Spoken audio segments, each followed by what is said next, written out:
Hola, hi, bonjour, namaste everyone. A very warm welcome to my channel. This is Muskan and I really hope that you all are doing great, and if not, then please be hopeful and please be patient, because if it's a silence before the storm, then it's the storm before the silence.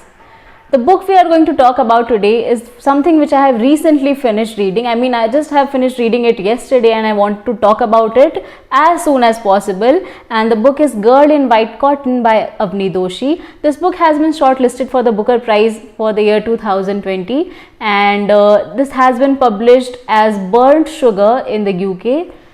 Am I right? Yeah, I'm right, in the UK. And this book is a journey of a mother and a daughter, which is really, confusing and difficult. And it was a difficult read, not because of the vocabulary or because of the writing style, but because of the characters and their complexity. The novel was published in the year 2019, and it took the writer 7 long years to finish writing this book, and for this book to finally getting published.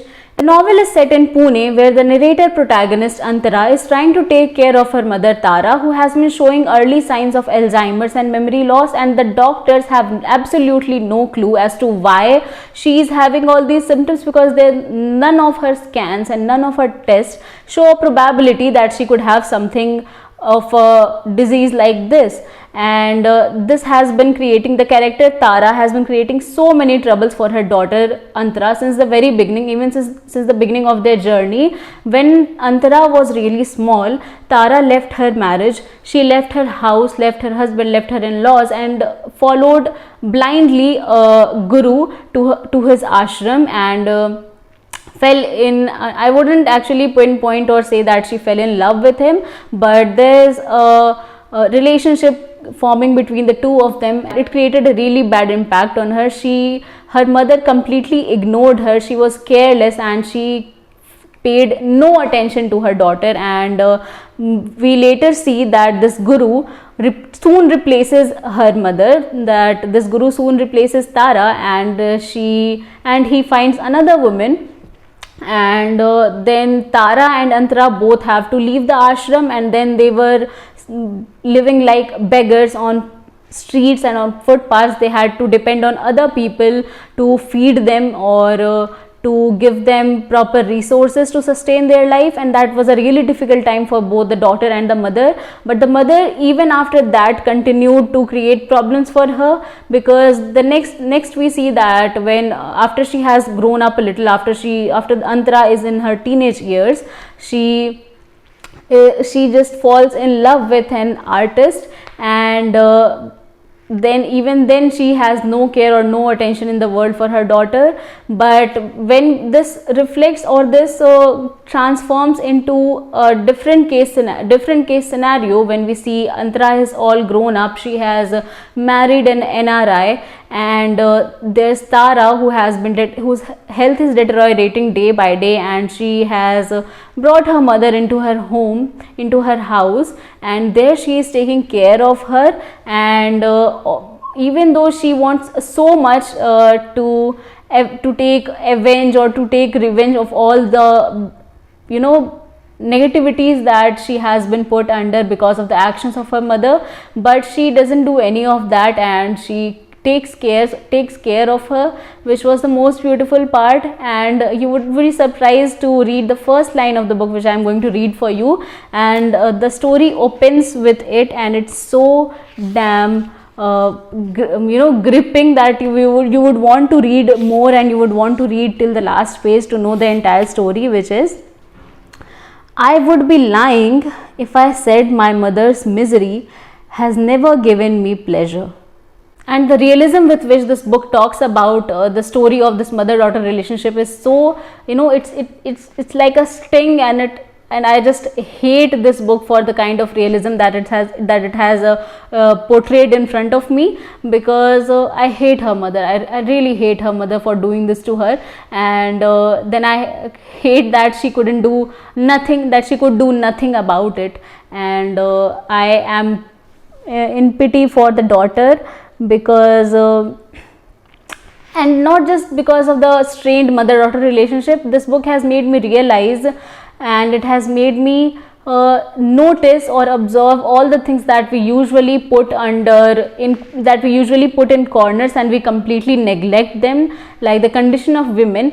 And if we talk about the reason behind all this misdoings of her mother, we could not blame it upon patriarchy. I mean, absolutely there's patriarchy in the hindsight, it's indirectly controlling them, but in this book there's only women who impact each other, who impact the lives of each other. The misdoings of her mother Antara has impacted her to such a point that when she has her daughter, when she gives birth to a beautiful daughter, she is so fearful that she'll do things wrong, to a point where she just wants to jump off her window and finish things off for once and for all, because of the fear that she has, because she thinks that she will never be able to raise her daughter, she will never be able to give the love that her daughter deserves. When she looks upon her daughter, she is so fearful that she hugs her close to her. She gives her the warmth to make her remind or to create a memory in her mind that there's someone for her, that there's warmth and love and intimacy that her daughter deserves, and she will get it. She will be able to find it in her mother.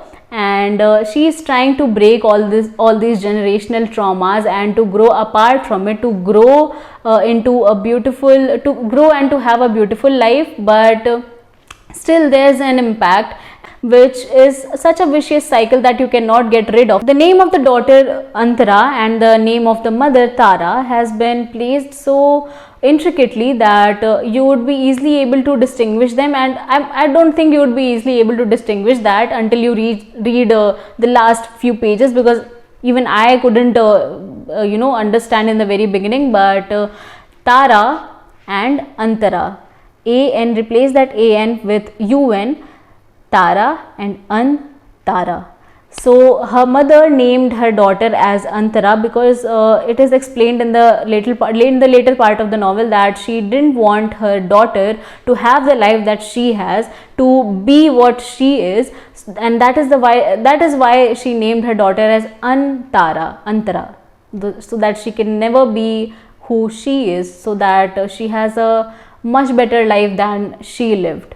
As much as I hated to read the beginning of the story, I was simply stunned when I finished reading this book, when I was reading the last few pages of the story, because all these suspense, I mean not suspense, but the story or the reasons behind the actions of the characters and the impact that it created upon other characters, it slowly starts to unfold in front of you, and you get to know or you get to understand as to why things happened the way it happened.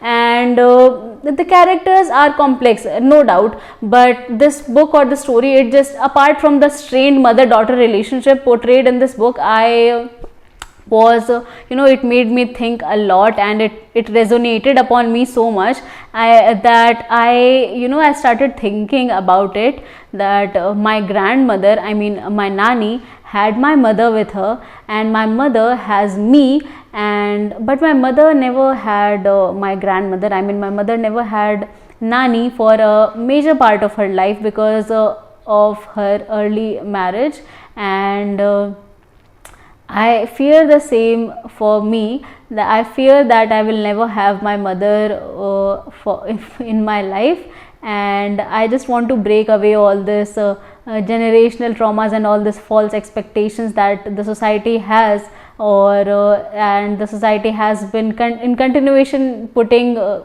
people or putting women under. I don't want that, and I want to break away from this traumas or from this vicious cycle, and this book just made me think a lot about it. And in the beginning I judged this book, I judged this book pretty badly. I was not in the mood to finish reading it, but I am glad that I read it to the very end, because this book is really beautiful, and the complexity with which the mother-daughter relationship has been portrayed in this book is simply unmatched. I don't think I will find another book with the of this kind, of how the characters or how the women in society have always been categorized into the neglected part of this institution called family, and that is so evident in the climax of the book, which is, I found it to be really fitting for a story like this. So there are some readers who found the climax to be confusing, and they found that the characters deserved a better closure, but I think it's fitting. It just explains the part of the society where the traumas or this restrictions or the stereotypes is being passed on from one generation to the other generation, from women to women, from women to women, from a girl child to another girl child, and it's just endless, and it continues unless and until you muster up all the courage that you have within you, all the faith, all the hope, and everything, all the fuel that there is within every cell of your body, and ignite your propellers to just fly away and to run away from this so-called society which restricts women, and and to grow and to live a life and to create a beautiful life for yourself and for obviously just for yourself and for your daughters and for your children and society at large.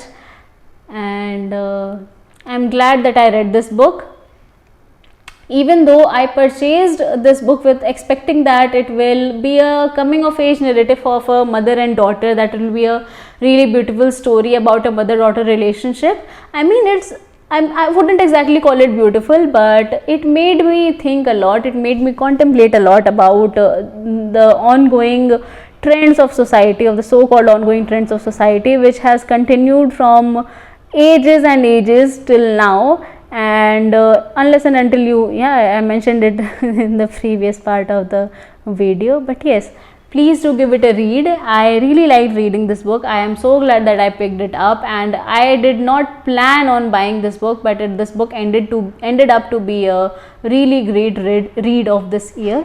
And that's it for the video.